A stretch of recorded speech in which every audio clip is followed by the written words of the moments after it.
Hey, what up YouTube? So this is part 2 of the K24 K20 build, and today I finally got some sun out here, so we're gonna head and drop this engine out of here. This is the K20A3, and start stripping everything out of here and getting it ready to prepare to drop the K24 in here, which is right here. This video I'm gonna be actually probably dropping the subframe instead, because my cherry picker actually kind of just went out. So this will be like a different way for people who don't have a cherry picker to just drop it from the bottom. So I'll be showing you just the 4 main bolts you need to drop the subframe from the bottom, and just take the brake calipers as well to make it more easier if you're disconnecting the spindle, depending on which way you're doing it. But I'm gonna show you guys how to do that. So to get started right now, since the battery's already out of here, what I like to do is start taking the harness apart. So these are 2 8mm bolts right here. Start with those, try to get your harness disconnected from there, and then I'll go inside and disconnect the harness from right here as well. I'm not sure if you can really see it, it's not really, but yeah, we'll pull it out from there, and then that'll get basically our harness free. I'm gonna disconnect the power steering right here. It's 2 12mm bolts. I'm gonna disconnect the throttle, which is 2 10mm bolts. Also gonna do the slave cylinder, because all these are just real simple stuff, so I'm just showing you guys. The slave cylinder is just 2 12mm, and then that comes off. A ground here and there, a couple 10mm right there, and then another 10mm for the slave cylinder hydraulic line. So just some simple stuff. I'm gonna go over and knock those out, and then I'll come back and then go to the next. All right, so we're back, and I got my harness taken out from the inside. I got my 2 8mm bolts right here disconnected from the fuse box right here. I got my ground for my transmission and my slave cylinder down there disconnected already. The ground is a 10mm bolt. That was 2 12s.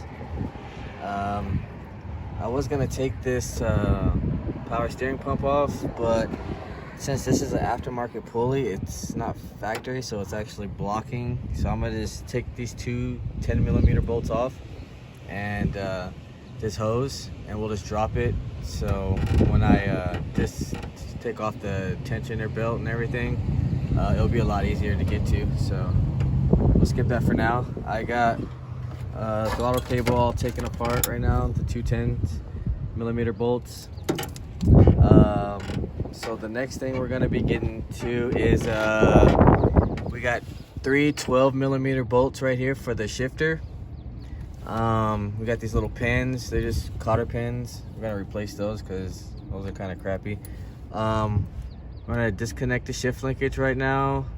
I'll do the fuel system, so it's just gonna be this right here,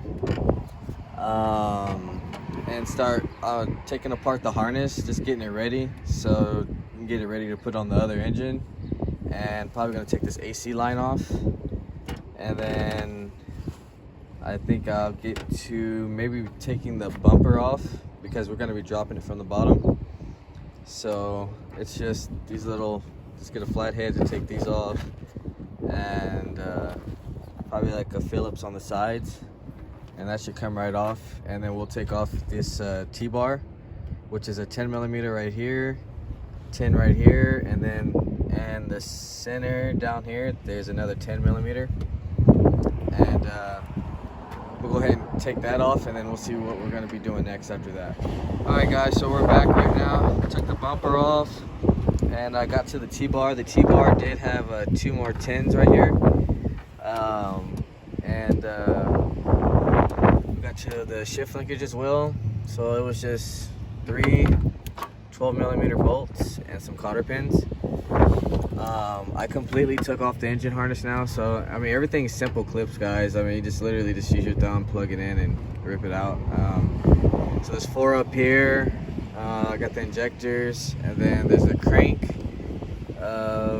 VVT, and oil pressure, and then VTEC's in the back. So that's all out. That's just the engine harness itself. It does connect to the charge harness if some people don't know. So the charge harness is still right here, and that's the starter signal, and then the other plug is for like the alternator and knock sensor. Let's see, what else do we get? Well, yeah, we got to get to the, we got to the AC line as well, so we got that disconnected. Make sure that you do it real slow, because if you do it fast, it will spray in your face. So I like to just disconnect it to where you start hearing it come out, and then just let it air out until it's done, and then you can finish taking it out. So next thing we are going to do now is disconnect the brake booster and then the smog line, which is from right here. So when we just put the motor back in, it'll just slide right back on. I forgot I did do my gas line too already, so that's already ready to come out. And then next is the radiator hoses. So we got two right there, one right here, that's the top one, and then the bottom one is down there, a little harder to get to, so I might have to most likely take this reservoir off, and then take the AC condenser off, which is a 10 millimeter down there, and then it's 10 millimeters behind here too. This one's already missing, so got one right there, and then a 10 millimeter right here behind this pipe. You can't really see it, but so we're gonna take these off, the condenser off, radiator, and the rear hoses as well. So we'll basically do the whole coolant system, get all that, and any more plumbing connected to the car, which is just the brake booster and the smog line, and we'll go ahead and start taking the power steering line off, which is two 10 millimeters, and this hose right here. And we're also going to do the AC lines that's connected to the chassis as well. So almost everything will be ready to drop. Also, there's a 10 millimeter ground over here. I forgot that, but it's already taken off, so did that as well. So I'm gonna go ahead and knock the rest of that stuff out, and we'll see. I guess we can start with the mounts. All right, so got our radiator condenser out, AC lines are out, brake booster, and smog valve is out, and then I got my rear hoses out as well. Make sure you try to be as gentle as take them out, because we're going to be reusing them. So if you are going to be reusing them, make sure you can spray like WD-40 like on the inside, and they pop off a lot easier. Next is going to be this mount right here, and then the rear, we're just going to, there's 3 bolts, 3 14s and the rear to disconnect the rear mount from the T-bracket, and that'll leave this one and this one right here, but we're going to drop the subframe first. So we'll get to those mounts, and then we're going to take the wheels off and get this car on some jack stands, and it should be almost ready to drop out. But let's get to the suspension right now and knock these mounts out first, and then we'll continue to see how to take this thing out and drop it from the bottom. All right, so got my front mount pulled out. It was a 17 millimeter, and the rear, as you can see, if you can see back there, there's 3 of them connecting to the mount of 3 14 millimeters. So now we can get to the suspension. There's a couple ways you can drop the subframe out. If you can, I mean, it's usually hard, but if you can just get this ball joint broken by hitting this out, if you can break that loose, then you can just keep this lower control arm on and just do the 4 bolts that's at the bottom. So they're gonna be 17s. It's gonna be one right here, same on the other side, and then see if you can, I don't know if you can see right there, but there's one right there, and then same on the other side. So it's gonna be 4 main bolts, and that's all you really need to do to drop the subframe that way. Or if you want to leave the spindle ball joint on, we can take the brake caliper off, which is 217s. Take these off, which is like mismatched bolts. I'm not sure, so I'm not gonna tell you which ones they are, but I mean they're most likely like 19s and like a 21, I think, on stock. But yeah, take these off, take your brake caliper off, and then disconnect the ABS, and then you can drop the spindle and lower control arm together, because these cars are known for these not separating at all. So we'll see which way we're gonna go about that. Also, let me show you guys on the other side. We're gonna have to get to the half shaft, and it's gonna be 3 14mm bolts as well to take off, and then we can slide that out. And also we got our 36mm bolt. You should probably have a breaker bar to break these out, and make sure you already did these already, but when they're staked, you want to unstake them.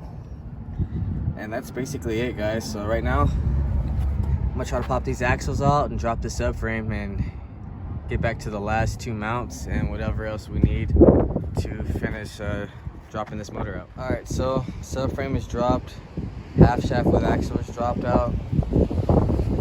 Now what's left is I gotta take this axle out, so let's pop that out with a pry bar, and then we can drop our motor. Got 17 right here.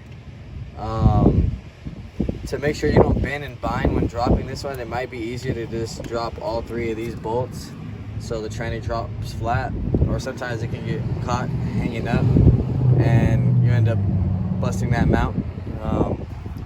But yeah, other than that, got 2 17s right here. We'll drop these 2 right here, and then we'll put a jack under the motor and basically drop the engine. Also, since I don't know how they intertwined this charge harness, but it's all connected, so I'm gonna have to disconnect the alternator, the starter wire, and the knock sensor, which is already kind of pulled out already. It's a 10mm right here behind this boot, and then you just unplug that, and then under this boot should be a 12mm, and you just pop the signal out, and that'll be it for the charge harness. And we can put that on the other engine, or we'll just leave it right here, since probably the other engine's gonna have to come in and just connect to it. So I'm gonna knock that out real fast and then drop this engine, and then let you guys see how it is after it's all done. All right, guys, so got the K20 out finally, and if you guys want to check out how I did it, for now I just used a load jack and a cement block. I'd recommend using like some wood and a better jack, like a truck jack, since they go way higher. You can probably use one of those without using the brick, but it's just what I have for right now. And if you're just a do-it-yourselfer, you want to get things done, so I'd have just be safe. Make sure you have jack stands under and everything, just in case. But other than that, that's going to conclude this video, guys. Part 3 should be coming soon. The wiring for the K20 Z1, I'm going to get on that as well. It's just this weather just sucks, so I'm kind of falling behind. But as soon as I knock this car out, we'll go ahead and get to the Z1, and then back on my build as well, the K24 K20. If you want to reach me, hit me up at KSeriousWorks on Instagram, or honda.mike1988 at gmail.com. Stay tuned, guys, and I'll see you later.